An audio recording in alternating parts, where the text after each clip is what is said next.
Ride sharing থেকে শুরু করে অনলাইনে ফুড অর্ডার, সেন্ড মানি অথবা মোবাইল রিচার্জ সবকিছু ডিজিটাল পেমেন্ট সলিউশন হিসেবে চলে এসেছে পাঠাও পে। পাঠাও অ্যাপে শুরুতে দেখবো পাঠাও পে কানেক্ট নাও এর অপশনটা রয়েছে।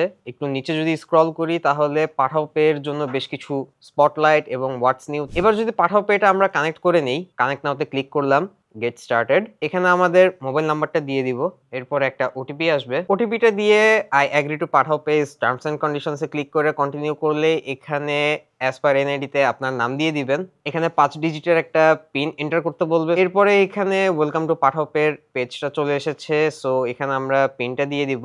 দেন এগেইন আরেকটা ওটিপি আসবে এখানে, অ্যান্ড এটা এন্টার করে দিলাম আমরা। এখন আমরা দেখতে পাচ্ছি পাঠাও পে এর যে হোম পেজটা রয়েছে সেটা। এখানে view balance, send, request, payment, withdraw, QR স্ক্যানের মতো কিছু ফিচার রয়েছে। আরো রয়েছে mobile recharge, split pay, pay tag, pay cards. Pathao pay এর ফার্দার বেনিফিটস গুলো অ্যাক্সেস করতে হলে আপনাকে আপনার এনআইডি দিয়ে আইডেন্টিটি ভেরিফিকেশন করতে হবে, which is very easy. Pathao pay use করতে চাইলে এমটিবির সাথে কো ব্র্যান্ডেড কার্ডটা রয়েছে, সেই কার্ডটাও নিয়ে নিতে পারেন।